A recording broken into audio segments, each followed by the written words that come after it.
back to the beginning, you were joking at dinner about how, a story about how this was such a personal, that this was based on your parents' divorce, which isn't quite true. But what made you want to tell this story?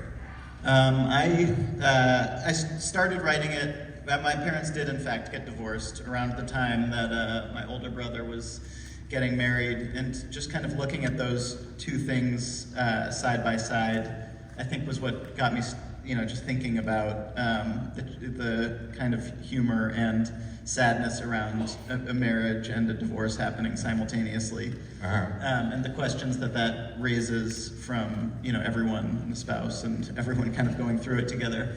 And then I think where it broke away from that was the character of Peter doesn't really resemble any, there's no one-to-one of any one person in my life, but when I started writing the character of Peter, he felt I felt like I knew him pretty quickly and started following him around, and then it kind of took on a life of its own.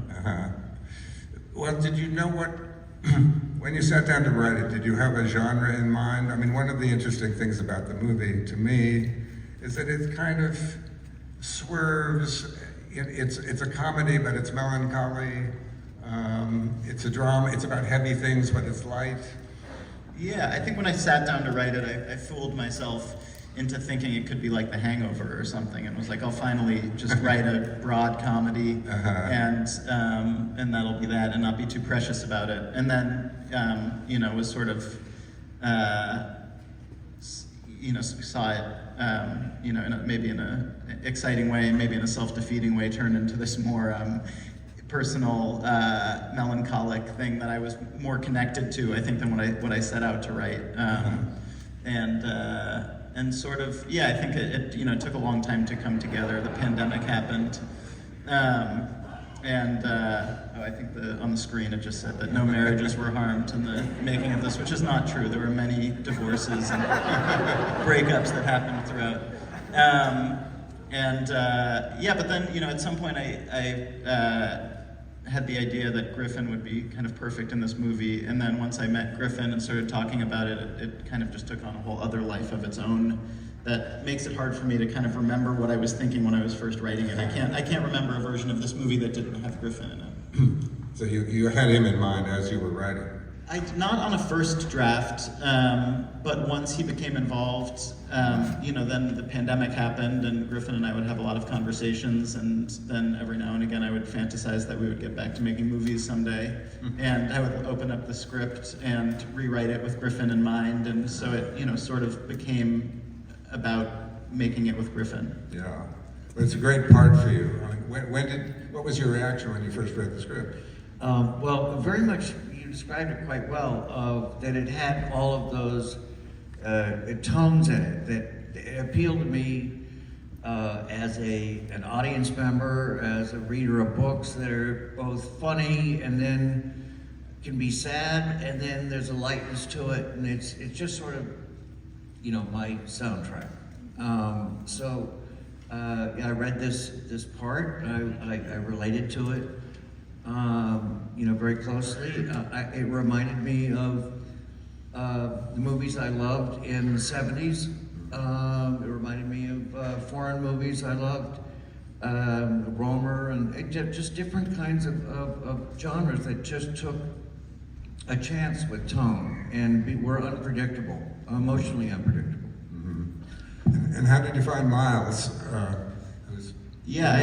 have all of Eisa as well. I found through my casting director Doug Abel, who I've worked with a few times and trust, and sort of from the beginning he thought that both Eisa and Miles would be wonderful, and hoped that he could pique their interest for it. And then Miles I met through a series of auditions, and I think we were all sort of excited and scared about going on location after the pandemic, and so we're all kind of interviewing each other to make sure that we would want to be on location for a period of time together, just socially, in addition to being right for the movie. And I think it sort of was a relief to be back in the world with people you were excited to work and collaborate with. Yeah. What was it like for you, Miles? I mean, the father-son relationship is not one that we've seen very often on screen between a straight father and a gay son, and it felt fresh. Yeah, that's, I definitely agree. I feel like most of the times with like queer, especially son and father relationships, you see what is unfortunately very common, which is a father who can't accept their son or conceptualize it or understand them. And I think that that's something that's so refreshing about this, is seeing what that looks like for a queer person who's in a family that does accept them and treats them like a normal person, which also I think ends up being sort of funny at times, because again, we don't really see a straight father talking to their gay son the way that, you know, they stereotypically do with their straight sons about women. And yeah, I think that was something I hadn't really seen in anything and was really fun. It was actually like the very first scene we shot was Griffin and I talking about me having sex with Arroyo, and it was truly nothing I've ever done, nothing I've ever seen, so it was very exciting for me to get to do that. We improvised a lot too that did not make it into the movie. We asked really graphic questions. Feel free to improvise. Just imagine. And Eisa, your character too, you think the movie's going to go in a certain predictable direction, and then you throw him a curve. Yeah, I mean, that's our joke between Griffin and me, that, you know, that we really should have gotten together, right? But of course, no. It's, I think something that was so wonderful about this process, there was all of this serendipity, actually, so that before I even met with Noah, there were all these things, like the characters from Berkeley, from the Bay Area where I'm from, and also single, you know, no kids, which is true for me, sadly. And then, you know, I got to work with Noah about really making this character someone that I felt I could really step into and feel full with. And that was just so great to be able to do. And something that Griffin said to me when we were working was, he was like, your acting is like, it's like you're like an open-faced sandwich, is what he said. And that's something I just got to see again today. I was like, yeah, my face was like wide open with smiles, because, you know, when you work with a comic genius like this, and you have someone like Noah who's really just open to what everyone as an actor is really bringing personally to the party, then you can't help but smile. It was also, I think, unique for me in that Eisa and Griffin are also, you know, have backgrounds writing and have done so many different jobs in the industry, and I feel like came to this project to support me making this movie, but also wanted to contribute, and never in a way that felt like, you know, that they were just team players who wanted to make the movie better, and that was, you know, a hugely exciting thing for me. So there was a certain amount of change when you were all down in Mexico together, coming up with new... You know, because of the schedule, we were moving around between cities, and then these guys went and got COVID. We had a nice break between locations, so it wasn't, you know, there wasn't like a lot of improv. I would. And then I got it as soon as I left. I wouldn't say that there was a lot of improv on the set, but there was a lot of conversations leading up to the movie where, you know, we kind of, by the time we got to set, we knew what we were doing, but, you know, I had time to talk to Eisa about her character and her scenes, and to kind of what worked and what she thought could be, you know, maybe could be different, and so I had time to, you know, rewrite and send it and talk about it, and that was you know, very unique for me. How long were you actually in Tulum, and how did you choose Tulum in the first place? It was always written for Tulum. I had spent some time there, and struck me as like a very kind of fascinating, peculiar, complicated place that sort of reflected some of the things that Nick was going through as a character. And we ended up spending about 5 or 6 weeks there, which is a very long time to spend in Tulum. There are worse places to be. and you discovered all the seaweed on the... Yes, that was not in the script until we showed up and you know, had to embrace the gifts of the planet dying. Right. Well, I mean, you incorporated it into the movie. Let's get some questions from the audience. The first one is always the hardest. always. Come on, gang. Over here, yeah. How did you come upon casting an actor who played Nick? Because everybody knows him as like Grantchester. So for me, it was really kind of fun to watch him play this sort of American, guy. And the question is about the casting of James Norton, which I was going to ask you about, which not exactly on type. We Yeah. don't think of him as a depressive. Yeah, I wasn't all that familiar. I knew him a little bit from the Tom Hopper War and Peace, which is a gentler character that he plays in the British crime shows. And I met him also, he turned up in the casting process, and we had a conversation, just kind of met on Zoom and chatted and got along, and then I was a little anxious about his accent. I just didn't know, I hadn't seen him do an American accent, so I was curious about that, and he made a video for me, and as soon as I saw it, I think I just knew what a good actor he was and how interesting he would be. It was so different from what I ever imagined for the character writing it. How had you pictured him originally? I don't, just that jawline is not something that exists in my world. So, but when you have an opportunity to have a guy like that in your movie, you jump at it. Some more questions, yeah, way back there. I think I saw it. Yeah. I love the soundtrack. How does that come about? Is that a collaborative effort, or do you hire somebody to come up with it? Because I was just so aware of the great music. There were a few tracks that were kind of written into the movie from the beginning that were cleared ahead of time. I had a really wonderful music supervisor, Joe Rudge, who I have to give a lot of credit, because when you're first, making your director's cut or whatever you want to call it, you're kind of just not thinking about your budget and putting in all of your favorite songs and then look at what that would cost and then have to dig for other stuff. And Joe was hugely helpful finding songs that were, within our budget, but that actually worked for the movie better than what I had initially envisioned. And then we found a really wonderful composer, Rob Couder, who's in the band Phoenix.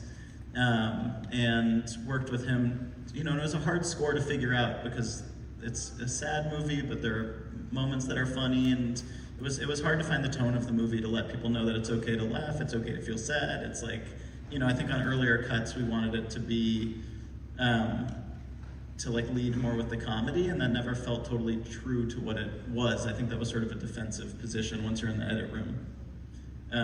And so the music, was sort of its own journey.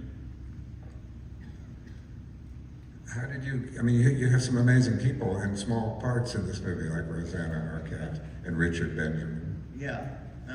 All the Rosanna credit goes to Griffin, who had a long relationship with Rosanna, and she was so game to come jump in and play for a couple of days with us. And Richard Benjamin was somebody who Griffin and I had talked about, who we would dream of playing his father. And I think we kind of sent it to him as on a lark, almost like, let's see if Richard Benjamin will come to New York for a week. And when we heard he was up for it, I think we were all kind of blown away. And that was one of the highlights of the whole project for me, was just watching Griffin and Richard talk about Hollywood and their connections and history. It was an enormous moment for me too, because both as an actor and him and Paula, I loved them both so much as a character. And then the closest I got to a starring part was between me and the actor who got the part in, I just went out of my head, Richard's movie, My Favorite Year.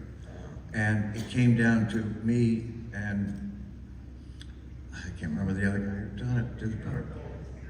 No, not Peter. I didn't audition for the Peter O'Toole part. No, the kid. So anyway, it was always like one of those, and I loved the movie, but it was one of those things as an actor you look at and go, oh, I almost had that part. Oh. And I reminded Richard of that, and he said, I don't remember that at all. But it was great. We just talked about, movies. And it was like, it was really fun to have a relationship with him like that. He was such a mainstay of 50s and 70s. Let's get some more questions. Okay, yeah.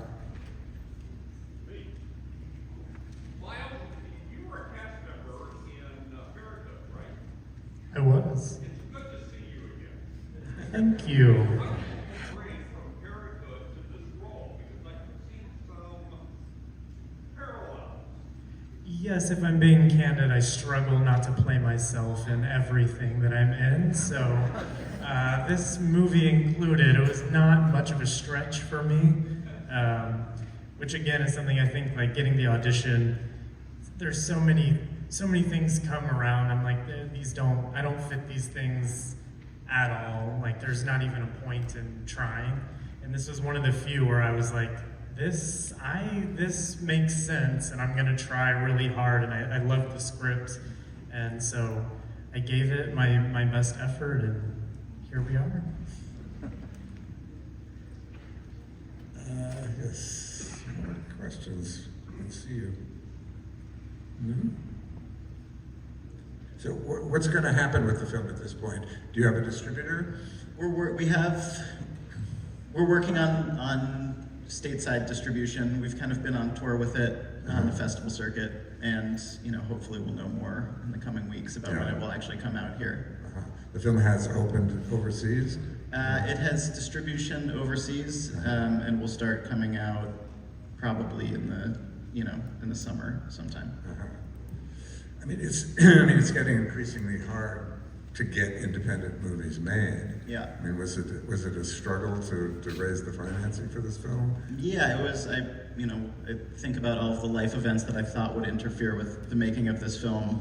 Of like my wedding, I was worried that would interfere, and then I thought having a child that would get in the way, and these life events kept passing by, and I think I was talking to somebody the other day about how I think filmmakers feel kind of equal measures of pride and shame about the amount of time it takes to make these movies. I wrote this pre-pandemic, and it felt like it was going to come together, and then it didn't, and then the pandemic happened, and then managed to pull it off. But every phase of it is hard, and then you feel like you're at the top of the hill, and then you're trying to get accepted into festivals, and then you're looking for distribution, and it's sort of I think we all feel incredibly grateful for festivals like this one, because as we were talking about at dinner, it's like this is how you show movies like these to audiences on a big screen.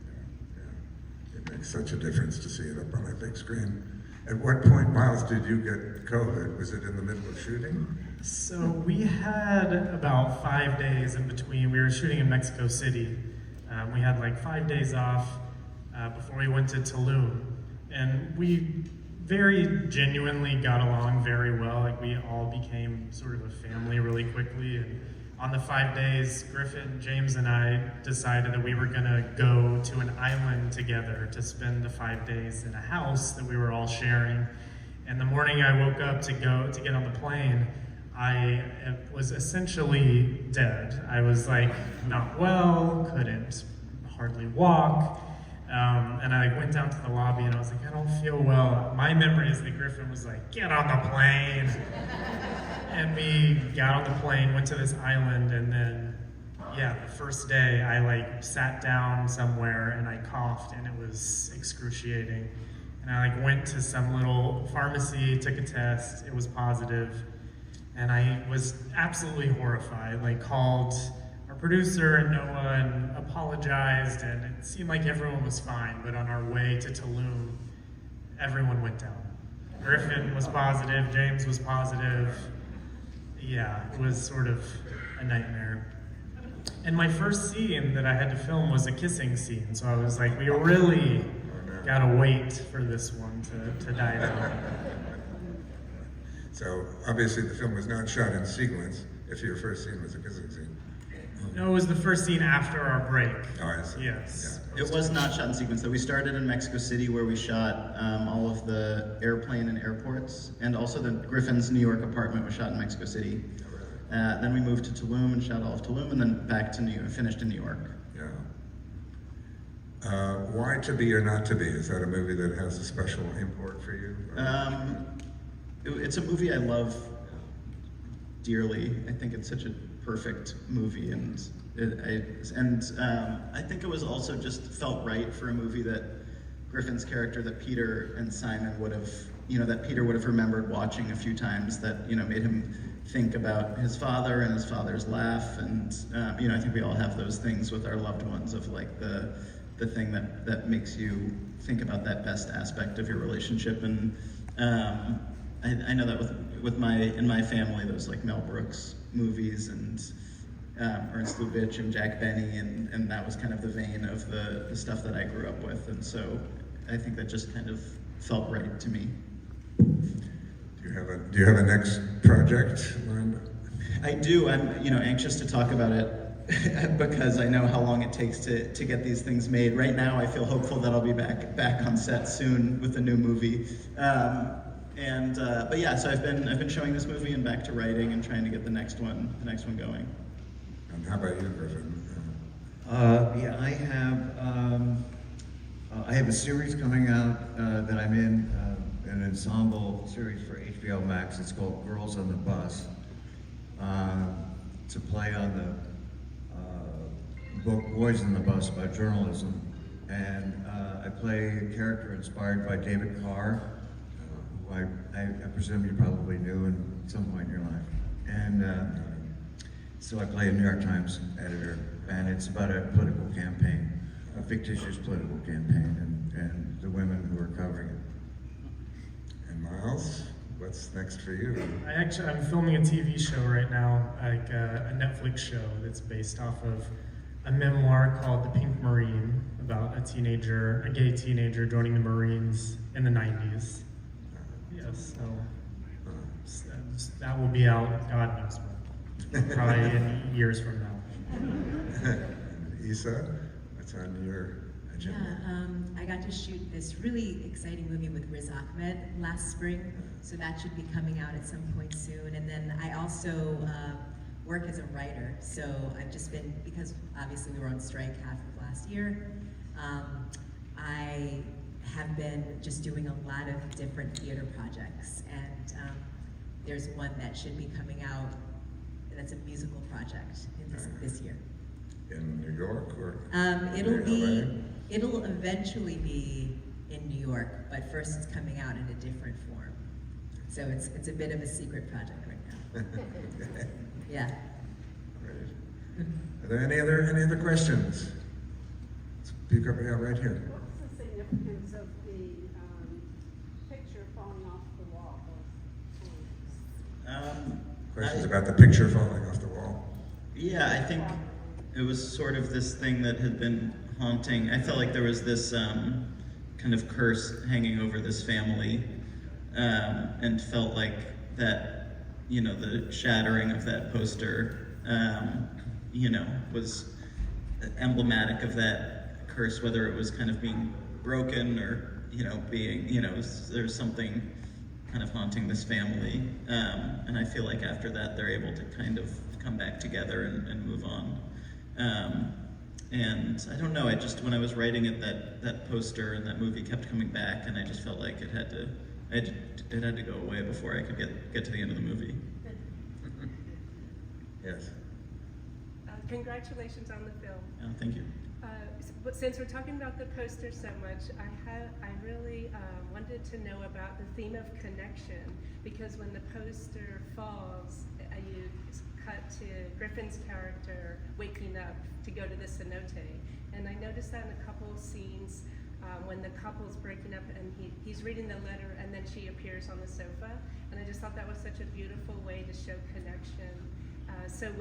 How did that theme emerge throughout the process to show it like that? Yeah, I think it was always clear to me writing it, and that Griffin's character and James's character, and to some extent Miles's character, are all kind of going through these same things and same crises at different points in their lives, and have each other, but are also grown-ups and trying to figure out how to form their own families. And I think there's both, there's a lot of longing and loss in knowing that your immediate family can't meet all of your needs in the way you would like them to, and yet take enormous comfort in their being near, and yeah, it's hard, I don't know. It's hard to analyze my own movie, but I think that's what I think what occurred to me writing it and looking at Miles and at Mickey and Peter and Nick was seeing how they're trying to be there for each other around their own heartaches. Yeah. Can I ask one more? The gruesomeness of the hand. What did you have any preconceived notions on how the audience would react? And why did you put it in the plastic bag versus just have it open? Question is about the hand. Why? Did you have a preconceived notion of which body part it was going to be? I felt like the hand just had to be there. There was we did cut a version without the hand, and it just didn't feel right. And when I pop in sometimes at the end of the movie and watch, hear the audience watch that scene, I always appreciate the reaction to it. That I do feel like they've kind of understood the movie and the universe, based on the reaction to the hand as a tell whether or not the movie is working or not. Yeah. Somebody, yes.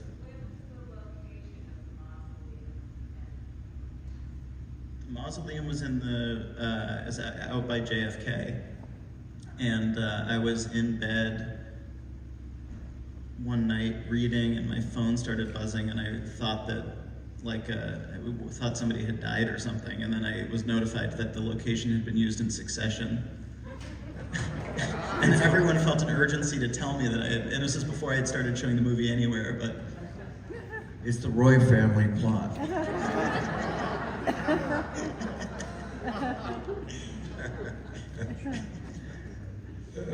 Any other questions? I guess not. All right. Well, thank you all so much for coming. Thank you for coming.